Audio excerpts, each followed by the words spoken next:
Gear up na tayo mga kabrando ko. It's time to go home now. It's 5:18 in the afternoon. Yes, yo, Yoski Doski mga What is that? Yoski Doski mga kabrando ko. Ang libag na ng aking ang libag na ng gloves, oh. May team na. Let's go. Okay. Haha. Woo.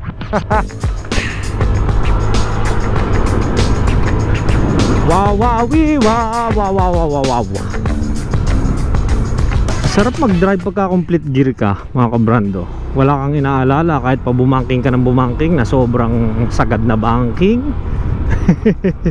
Ang alalahanin mo lang baka mag-slide sa kababangking.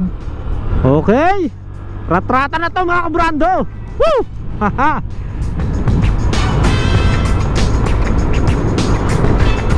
Teka, ayusin natin ng side mirror.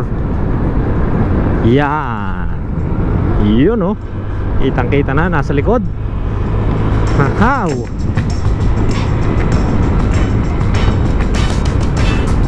We're gonna walk, walk, walk. Let's go. Hoop, yeah. The busy hour, the rush hour. U-turn slot tayo mga kabrando. Uy, berde, tama-tama. Huwag sanang abutin ng dilaw.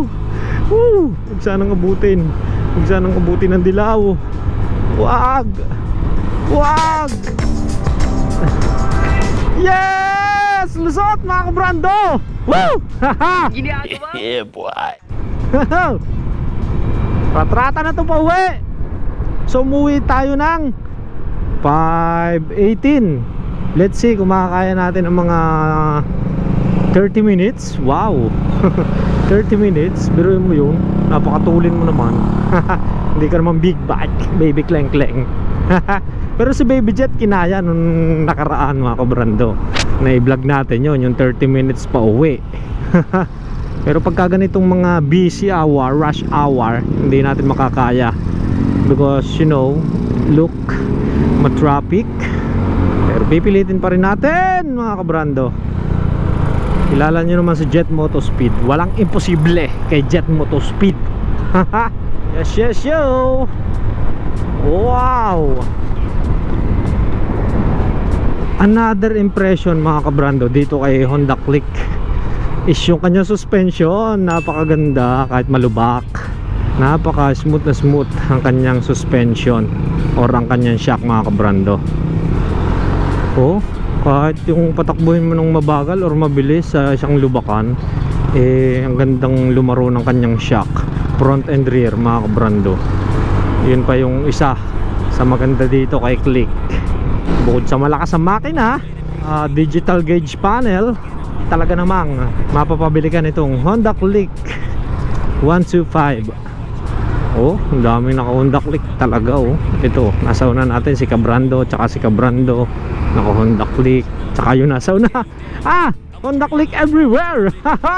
Ang dami talagang user ng Honda Click kasi nga sa maganda niyang performance, tsaka yun sa mga nag-uumapaw na specs.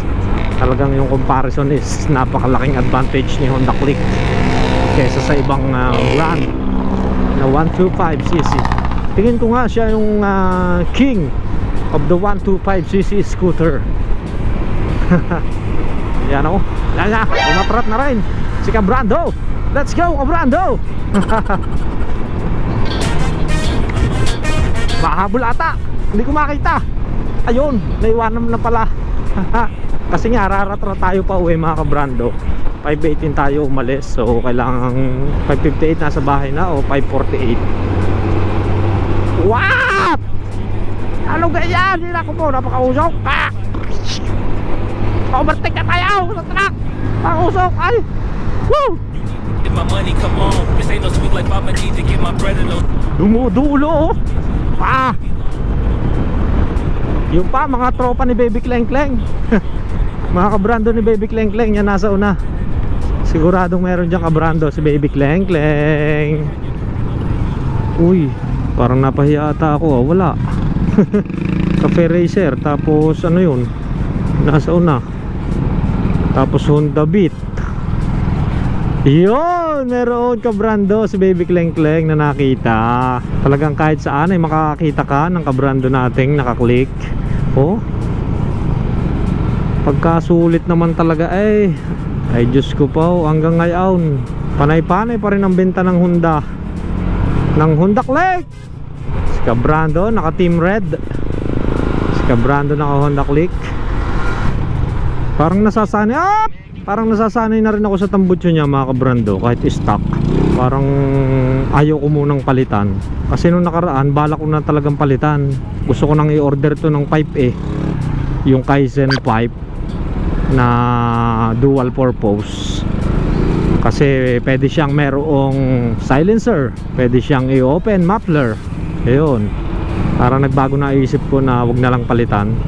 Siguro sa mga susunod na iba na lang ang bibili natin kay Kleng Kleng. Ang balak ko yung kanyang mga carbon fiber dito sa kanyang kilay, sa tail light, sa headlight. Ayan oh,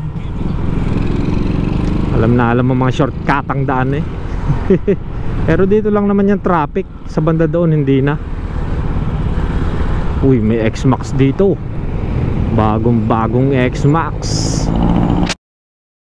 Yung sa mga nagtatanong mga kabrando or nag-iisip kung bakit wala pang isang buwan nagda-dragging na, may konting dragging na ang Honda Click ang panggilid.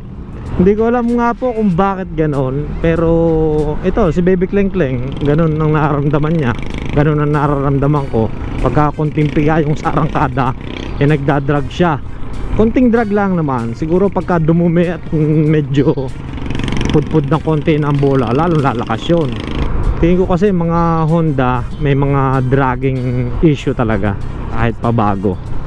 Pero itong Click talaga napaka issue na yun. Kaya yung mga nagtatanong kung ano mga issue, sasabihin ang may-ari yung may issue. Hindi po ganoon. Tanggapin nyo na ang katotohanan na merong issue si Click kahit bago. Aba, walang ginawa naman noon. Walang galing naman magpahagaw. Opo, si kabranda, wow. Kasi nga, isang lagis din Ano? Hey! Yo, ano? Sombrero mo, nagpatak. Ano ka ngayon? Pahagok ko ng pahagok. Bago kong tintak mula, tanggalan yung sombrero. Yun nga mga kabrando, at talaga namang Honda Click yung number 1 issue para sa akin yung kanyang dragging. Pero pagka ganitong diretsahan ang takbo, wala na, smooth na manakbo. Siyempre nakabuelo na siya, pero pagka bubuelo pa lang yung unang piga nga, gaya ng sinabi ko, may konti siya. Hindi ko alam kung sa mga springs o siyempre hindi mo naman iisiping lining or bell, kasi nga bago. Siguro talagang built-in issue na sa kanya ang pagdadragging. Pero mareremedyohan naman yan. Try nating magpalit ng mga springs. Yun lang ang nakikita ko, springs. Kasi nga bago pa naman ang lining at saka bell or torque drive or belt. Isa pang tanong na mga kabrando natin is yung kanyang fuel efficiency or yung kanyang average fuel kilometer per liter. Yan, base sa aking palagay. Ang ganda naman nun. Ano yun? Hyundai. Sa palagay ko mga kabrando, normal po ang 40 kilometers per liter. Yan, nagre-range siya ng 40 or hanggang 44. Yan, kasi ako syempre boy rat-rat tayo, tapos yung simpleng takbong chubby, ganun po ang magiging konsumo talaga, 42 or hanggang 44 or mas mataas pa siguro. Pero tingin ko hindi naman naabot ng 50 pagka sobrang bagal mo na talaga. Pagka sobrang takbo mo na lang siguro mga 20-20 o 30 aabot. Pero pagka yung sa normal or sa usual na konsumo mga kabrando per kilometer ay yun po, 40 to below 50, ganyan. Wag na po kayo magtaka kung bakit po naging ganon lamang ang konsumo. Kasi nga po tayo ay pumipiga ng silinyador pagka maluwag ang daan. Yan, makikiratra tayo. Syempre si Click ba naman, sa ganda naman ng performance ng kanyang makina, napakalakas, kaya nawiwili tayong pumiga. Yun pa pala isang tanong, kung bakit ko daw inilalabas agad si Kleng Kleng, gayong bago pa naman ito at wala pang rehistro. So yun, sasagutin ko din. Mga kabrando, wag nyo na lang akong gayanin po, kasi kaya ko po ito ginagawa for break-in period lang ni Baby Kleng Kleng. Siya po yung ngayong service ko papunta parate sa Santa Rosa to Talisa. Yan, wag lang po tayong machechempuhan talaga ng HPG or mga LTO kasi po talaga namang madadali ang ating lisensya. Pero malapit na lumabas ang papel ni Baby Kleng Kleng. Uy, teka, napapakwento ko. Hindi na kaya ng 5:48, 5:38 na kasi. Hindi na kaya ng 10 minutes hanggang pauwi. Sorry to say, Baby Kleng Kleng. Siguro ko ikaw si Baby Jet, kayang-kaya mo yan. Wow, Lowy Ring, shout out sa iyo, kabrando.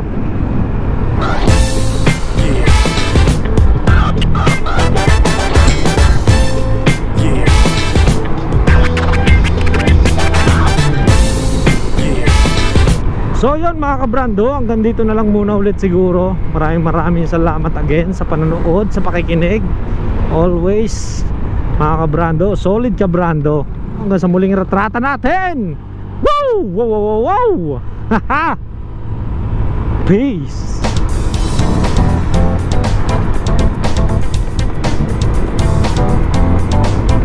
Buti na lang hindi yung smoke lens ang aking kinabit dito sa helmet. Kasi alam ko lagi tayong gagabihin pagka may pasok.